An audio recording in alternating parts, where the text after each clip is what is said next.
The word of the Lord endures forever. The word of the Lord is the good news announced to you. Then James and John, the son of Zebedee, came to him. Teacher, they said, we want you to do for us whatever we ask. What do you want me to do? He asked. They replied, let one of us sit at your right and the other at your left in your glory. You don't know what you're asking, Jesus said. Can you drink the cup I drink and be baptized with the baptism I am baptized with? We can, they answered. Jesus said to them, you will drink the cup I drink and be baptized with the baptism I am baptized with. But to sit at my right or left is not for me to grant. These places belong to those for whom they have been prepared. When the 10 heard about this, they became indignant with James and John. Jesus called them together and said, you know that those who are regarded as rulers of the Gentiles lord it over them, and their high officials exercise authority over them. Not so with you. Instead, whoever wants to become great among you must be your servant, and whoever wants to be first must be slave of all. For even the Son of Man did not come to be served, but to serve and to give his life as a ransom for many. This is the gospel of the Lord.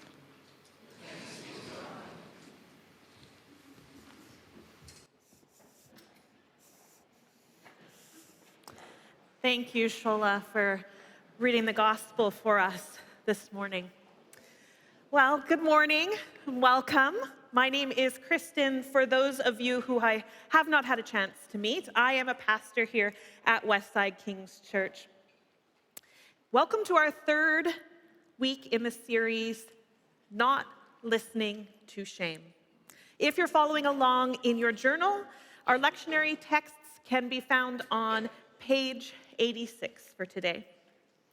In last week's teaching, David drew our attention towards some of the ways that we have been used to assigning value to our lives. The way that we attach success and failures to our worth as human beings.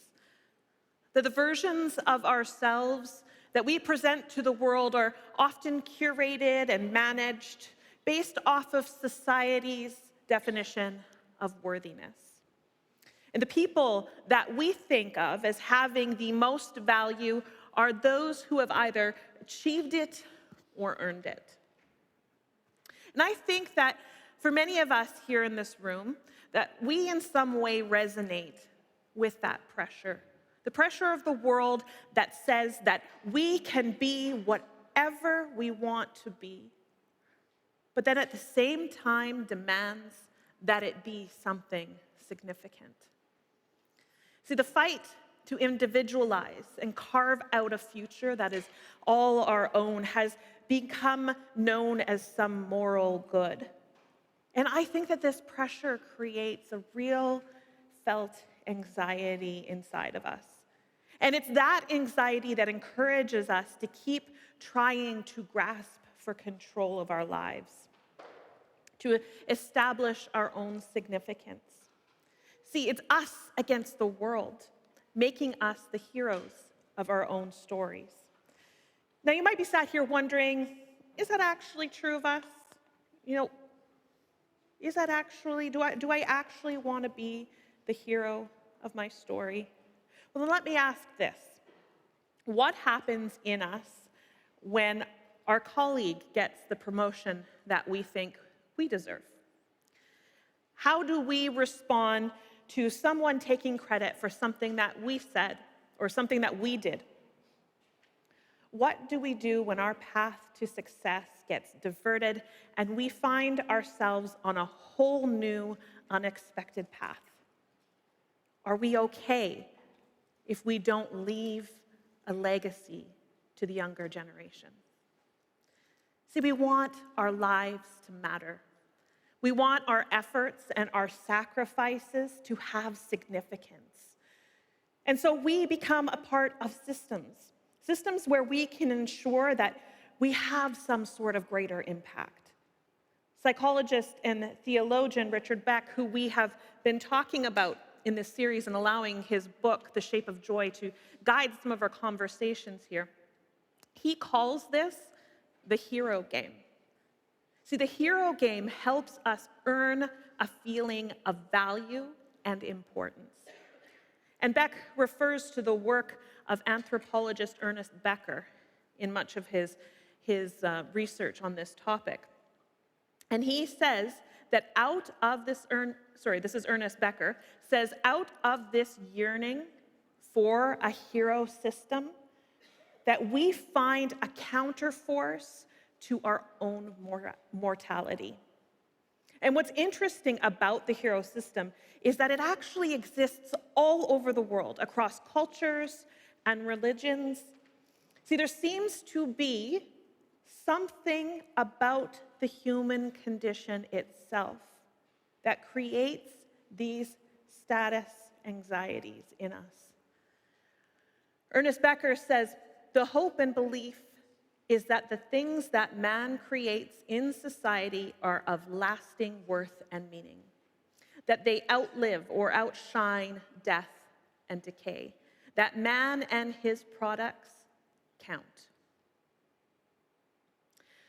So if we can make ourselves significant enough, then maybe, just maybe, we can cheat death a little. If our lives, our significance lasts beyond us, then maybe we were actually something extraordinary. And what's wrong with that? I mean, is there anything wrong with building up a legacy that lives beyond us? Is it so bad to want to achieve and create good lives for ourselves and for the people that we love? Now, I want to suggest that perhaps those aren't the questions we should be asking. I think there are better questions for us to ask of ourselves. Am I willing to join God in what God is doing in God's story? Or am I really just wanting God to join me in my story? Am I concerned with the greater story of God and how God is working in the world beyond my individual life? Or am I stuck seeing God only through the lens of my individual life? See, our gospel reading this morning, we just heard a moment ago, we see James and John approach Jesus with their concerns over their status in the group. And it's important to note what happened just before this text, and that is that Jesus has predicted his death yet again. For the third time, the disciples have been given a picture of a future reality where the ideas of victory have been turned upside down. There's both a resistance and an inability for James and John to see the larger picture of what God is doing. And so we can imagine that there's this sort of underlying anxiety that is beginning to bubble up in James and John, but also probably for the other disciples. And so John and James, they've come up with their own plan, their own way to secure a position for themselves. And they say, "Teacher, we want you to do for us whatever we ask." I mean, you kind of got to give them points, right? Like, that's a pretty bold request. Like, I challenge any of us to go home to our spouses, family members, and maybe go to our boss tomorrow and just be like, hey, before I say anything else, you got to do whatever it is that I ask. But Jesus, he invites them to share what it is that they're looking for him to do. And they say to him, let one of us sit at your right hand and another at your left in your glory. What John and James are unaware of, that those of us in this room who know this story are aware of, is that there will be one at Jesus' right, and there will be one at Jesus' left. But it won't be John and James, but rather two rebels, two people outside of their group, two people who have not devoted themselves to the years of following Jesus. Those who are nearest to Jesus will not be the ones who are nearest to him in his glory. And this glory of Jesus, it will not look the way James and John are expecting it to look, because it will be the glory of the cross. See, but James and John, they're still so far off from recognizing what the kingdom of God is doing to status and our notions of worth and shame. Knowing this about them, Jesus says to them, you don't know what you are asking. And this week, that line just hit me. How many times have I asked Jesus for something and then later realized, wow, I'm sure glad that didn't turn out? How often do I look at my life and ask the wrong kinds of things because I actually just don't have the full picture of what God is doing? So we've talked about this phrase right here, incurvatus in se. It comes from St. Augustine, and it actually means to be curved inward on ourselves. That when we continually place ourselves at the center of our own lives, we will continually be drawn further and further into ourselves. And this is what we are seeing happening to John and James. That their lens is so focused on themselves that they cannot help but measure everything according to what they are experiencing. See, John and James have been so convinced by the culture's metrics of worth that they keep meeting Jesus in this conversation with this resistive confidence in their own plan. I mean, we're always so confident in our own plans. And now the rest of the disciples, they have caught on to what is going on. They've caught wind of what John and James's plan is. And now everybody is worked up. Because if John and James can secure these spots for themselves, then what does it mean for the other 10 disciples? In order for the hero game to work, there has to be winners and there has to be losers. There has to be those with status and those without. And the hero game requires us to be in competition with each other, eventually making us enemies of one another. And so Jesus pulls them together in the way that Jesus does. And he reminds them of what God is doing to the earthly structures. That those who seem to be ruling are not actually rulers. Because in the kingdom of God, this is not what it is meant to look like to rule. And Jesus says to them, whoever wants to be great among you must be your servant. Now let's notice what Jesus doesn't say.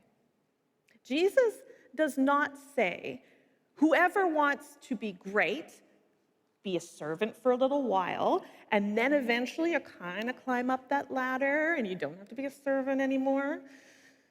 See, Jesus isn't offering us an influencer hack. Jesus says, be a servant. Because that is what it looks like to be great. See, servanthood doesn't lead to greatness. Servanthood is greatness. And I think that's something that our culture really struggles with. So much so that we have taken what Jesus said and we kind of have put our own little twist on it. Like we've taken this word servant and we've added another word to it. You may have heard it, leadership. See, servant leadership is often talked about in churches and Christian education settings, and I think it's actually even talked about in more secular spaces. Now, there are a lot of books out there on servant leading, but we would probably be hard-pressed to find a book that was just called Being a Servant. See, the thing is, Jesus didn't tell his followers to be servant leaders. He told them to be servants. But culturally, it just doesn't sit that well with us. Because to not be engaged with seeking status is akin to being lazy, unambitious, without vision. Because we can't quite make sense of value or worth apart from status. And this isn't just challenging for us as individuals. This is also a huge challenge in the church, especially the Western church. Andrew Root talks about, in his book, he talks about, his book is called The Church and the Crisis of Decline. And he talks about this in his book. See, there is little argument about attendance in churches declining, especially post-COVID. It was true pre-COVID, but especially post-COVID. Everybody is kind of in agreement that church attendance is in decline. But what is not agreed upon is the root of the crisis and how to address it. Not dissimilar to us, the church has been fighting for relevance and pushing to be the star of its own story. And in efforts to confront this, the wrong questions are oftentimes being asked. Questions like, how are we unique? What can we do to be better, be bigger, be more interesting, be different? How do we stand out to draw people into our building? But the list of questions that we actually need to be asking is actually quite short. And it is, how do we be faithful to Jesus? See, this might be controversial, but the call to the church is not to be creative. It's not to be unique or innovative. And I wonder if we struggle with that because we are afraid to admit that sometimes we are just a little unsure about the vision of wholeness that Jesus invites us to.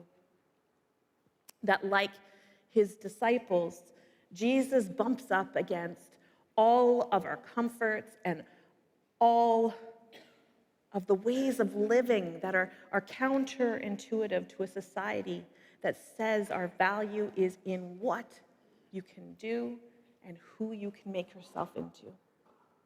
And a society that also looks at vulnerability as weakness. See, a few years ago, a funny thing kind of happened. Vulnerability kind of became cool. It became marketable. Now, there is some good that came from that. I don't want to be too much of a pessimist here. So we started talking about mental health more, which is good. We started talking about the benefits of going to therapy. Our eyes and our ears were open to things that have previously been unseen and unheard. But I am slightly suspicious that it actually hasn't made us a whole lot better at being present to vulnerability or suffering, our own or someone else's. I suspect that for many, when faced with deep moments of pain and grief and sorrow, we still tend to curve in on ourselves. And if we're honest, we'd prefer others did the same. And I wonder if this struggle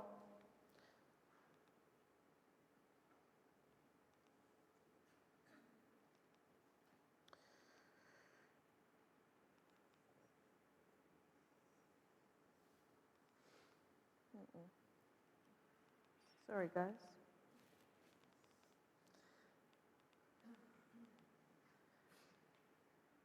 All right. So our other lectionary text for today is Hebrews. Yes, I'm actually getting to the book that this series is about. And it is Hebrews 5, starting in verse 7. And it says, Christ did not take on himself the glory of becoming a high priest. But God said to him, "You are my son. Today I have become your father." And he says in another place, "You are a priest forever in the order of Melchizedek."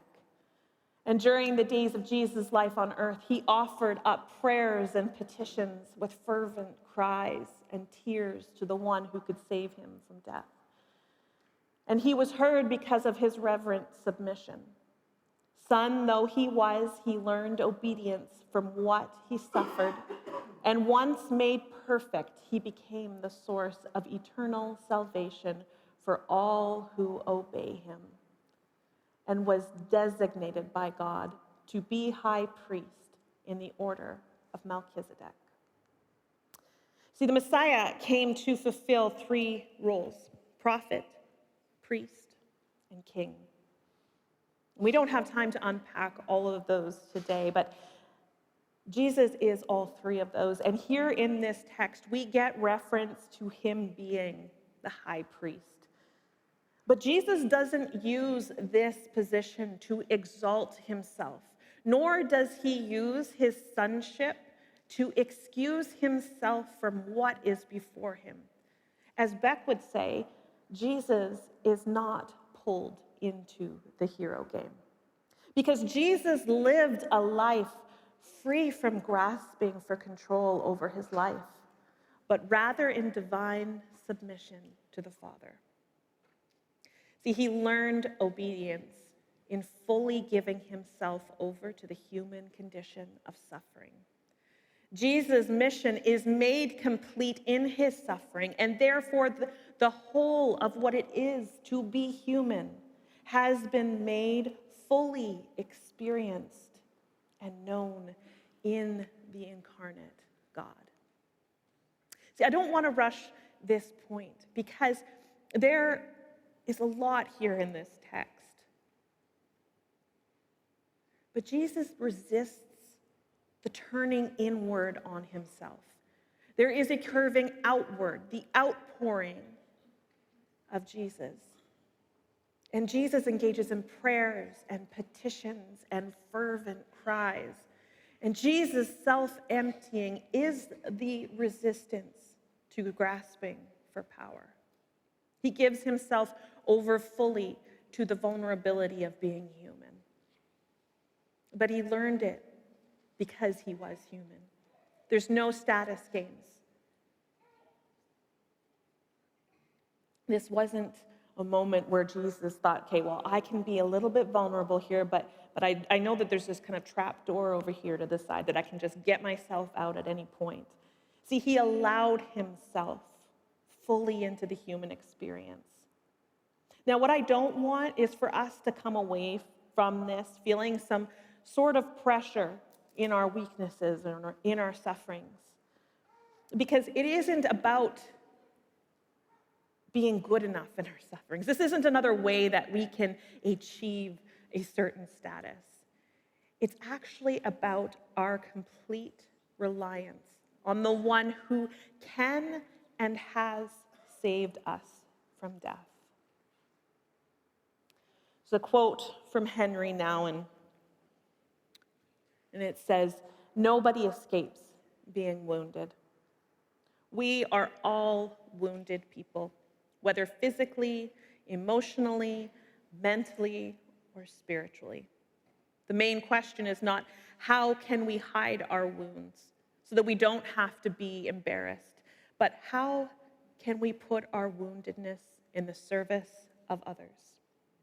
When our wounds cease to be a source of shame and become a source of healing, we have become wounded healers." There's still a lot of shame attached to the experience of suffering. And I think as a society that Jesus still has a lot of work to do in our hearts in this regard. For certain populations of vulnerable people, some of who we prayed for earlier, some of who we will go and serve later this week, they are still constantly blamed and punished for their suffering. And so I pray for me and for all of us that our hearts constantly stay soft and attentive to the ways that God is working in our world. See, in Jesus, we all get to be free from the status game. We are released from the need to be our own heroes, from comparing ourselves, from deciding on our worth or someone else's. Jesus doesn't invite us down the path to success, but on a journey of following him. And he calls each of us to that journey, individually and as a church. Because I am convinced that deep and profound joy in our lives, deep and profound joy in this church, it will not be found in our comfort, but it will be found in the giving oneself away for others, in service of others.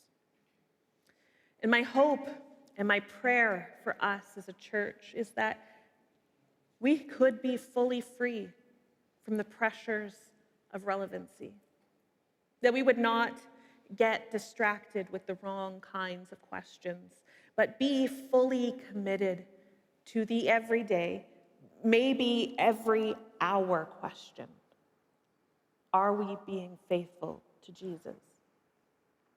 And coming to the table, which we will do in just a moment here, coming to the table each week has been a big part of the journey of following Jesus over the past few years.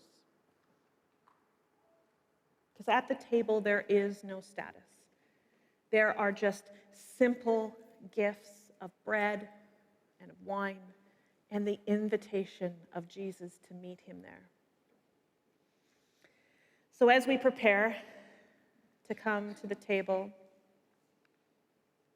let us just take a moment as David comes up and gets ready to lead us in the Eucharist. Let's just take a small moment